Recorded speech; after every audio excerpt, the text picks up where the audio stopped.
3, 2, 1.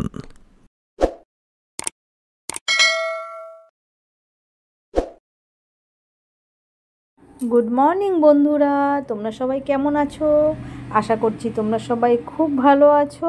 আর দেখো আমিও খুব ভালো আছি। ঘড়ির কাঁটায় জানো কটা বাজে? ঠিক 7:30 হবে। আর আমি দেখো চলে এসেছি সকাল সকাল সব কাজকর্ম সেরে রান্নার ঘরে। রান্নাটা সেরে ফেলি, তারপরে তো দোকানে চলে যেতে হবে। আর আজকে রান্নাটা একটু বেশিই করছি, ঠিক আছে? কারণ এখন রান্না করলে এখন খাবো, দুপুরে খাবো, রাতে খাবো, থাকলে আবার কালকেও খাওয়া হবে, বুঝতে পেরেছো? কারণ আমি বেশি সময় পাই না, দোকানদারি করতে হয়, সেটা তো তোমরা সবাই জানো, আমার আগে ভিডিওগুলো দেখেছো। আচ্ছা ঠিক আছে, তো আজকে দেখো বাজার থেকে এনেছি অনেক রকম মাছ, মানে অনেক রকম বলতে ইলিশ মাছ এনেছি, কাতলা মাছ এনেছি, মাছের তেল তো হয়েছে।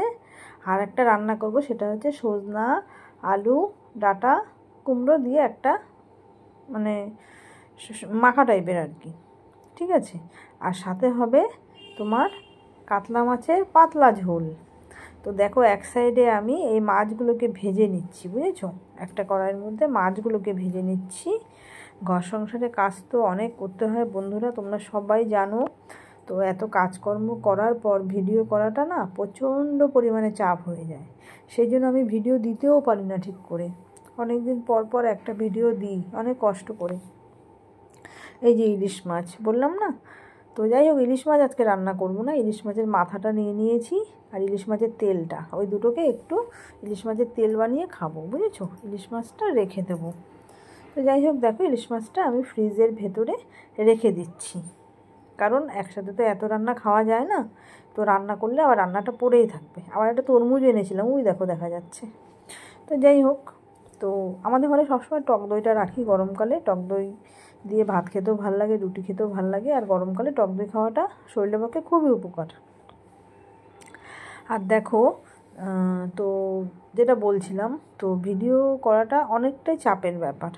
তো যারা বাড়িতে থাকে তাদের জন্য একটু সুবিধা হয়, কিন্তু যারা বাইরে কাজ করে তাদের জন্য খুবই কষ্টকর। তো ভিডিও বানাতে সবারই কষ্ট হয়। তো কেউ বন্ধুরা ভিডিওটা স্কিপ করবে না, ঠিক আছে? সবাই ভিডিওটা ফুল ওয়াচ করো। আর এই দেখো আমার কাতলা মাছ ভাজা হয়ে গেছে। তো আমি তোমাদের সাথে কথাও বলছি, আবার এদিকে রান্নাও করছি, ঠিক আছে? সব কিছুই করতে হবে, আমরা মেয়ে, তাই না? আমরা নারী, আমরা সব পারি, আমাদের সব কিছু করতে হয়, তাই না বন্ধুরা? তো যাই হোক দেখো ওই যে সজনা ডাঁটা, আলু দিয়ে, পোস্ত দিয়ে, সর্ষে বাটা দিয়ে বললাম না একটা রেসিপি হচ্ছে, সেই রেসিপিটা এই দেখো রান্না হচ্ছে। আর সজনা ডাঁটা খাওয়াটাও এই যে ওয়েদারটা, এই ওয়েদারে মানে এই সময়টা সজনা ডাঁটা খাওয়াটা শরীরের পক্ষে খুবই উপকারী, ঠিক আছে? অত ডাঁটা আমি ভালো লাগে না আমার খেতে, তবুও খাওয়া ভালো, তাও খাই, ঠিক আছে?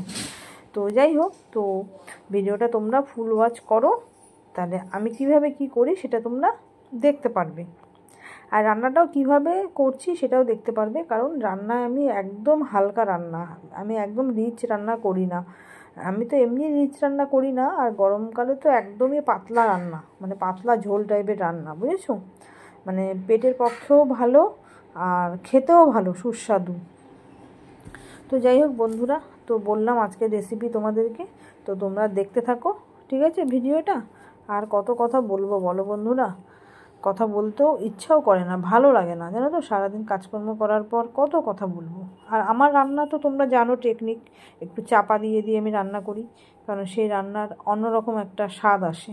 একটু একদম লো ফ্লেমে আঁচটা লো ফ্লেমে দেবে, আর পুরো চাপা দিয়ে দিয়ে রান্না করবে, সেই রান্নাটা টেস্টটা অন্যরকম হয়। আর আমার সব রান্নার মধ্যেই কিন্তু একটু হালকা আমি চিনি দিই, কারণ চিনি না দিলে আমার রান্নাটা একদম আধুরা হয়ে যায়, একদম অসম্পূর্ণ, বুঝেছো তো? তো তোমরা কারা আমার মতন এরকম রান্নার শেষে একটু করে চিনি দাও, সেটা প্লিজ আমাকে কমেন্ট করে কিন্তু একটু জানিও, ঠিক আছে? তো দেখো তোমাদের সাথে কথা বলতে বলতে কখন যে আমার একটা রান্না হয়ে গেল আমি নিজেও টের পাইনি, জানো তো? তো যাই হোক বন্ধুরা, একটা রান্না তো হয়ে গেল। তো যাই হোক, তো ভাতটাও আমি একদিকে বসিয়ে দিয়েছি, ভাতটাও হচ্ছে। তো আরেক দিকে দেখো আমি দুটো কড়াই চাপিয়ে দিয়ে একটা কড়াইয়ের মধ্যে আমি মাছের তেলটাকে ভেজে নেব।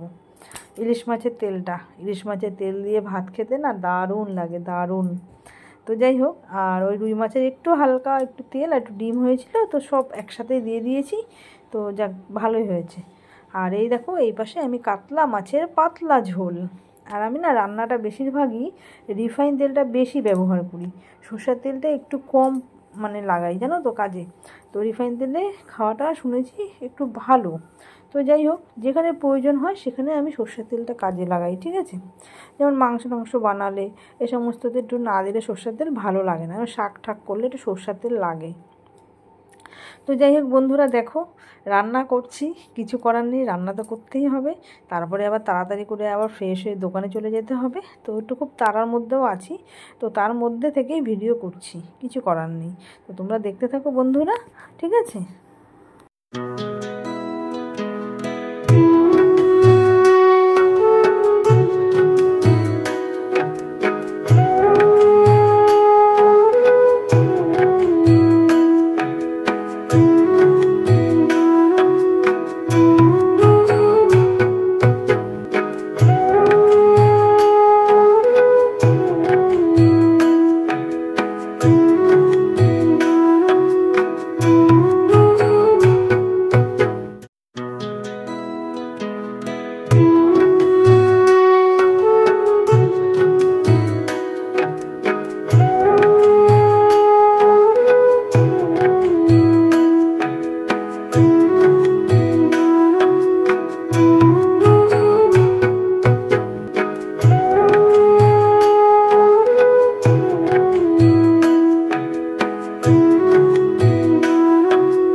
তো যাই হোক বন্ধুরা, তোমরা তো এতক্ষণ ধরে দেখতেই পারলে যে আমার ওইদিকে মোটামুটি অনেক কিছু হয়ে গেছে।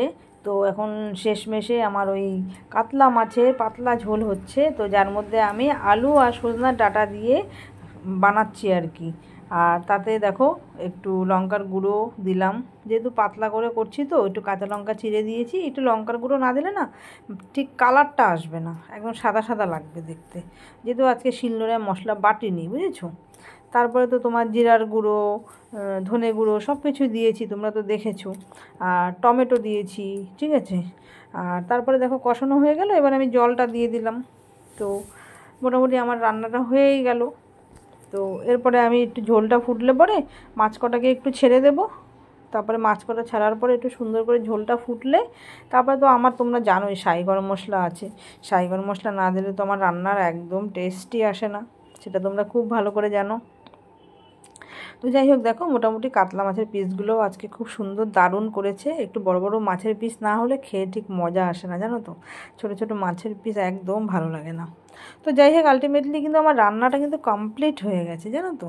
দেখো কী কী রান্না হয়েছে, দেখো যে সজনে ডাঁটা পোস্ত হয়ে গেছে, এদিকে মাছের তেল, দেখো মাছের তেল দিয়ে মনে অনেকটা খাওয়া হয়ে যাবে। আর এদিকে দেখো বাঁশকাঠি রাইস হয়ে গেছে। আর এদিকে হচ্ছে তোমার কাতলা মাছের পাতলা ঝোল। খেতে কিন্তু দারুণ হয়েছে, দেখে আমার মনে হচ্ছে অসাধারণ লাগবে খেতে। আমি বলে দিলাম, আমার হাতে রান্না যতই পাতলা করি না কেন খেতে কিন্তু দারুণ হবে।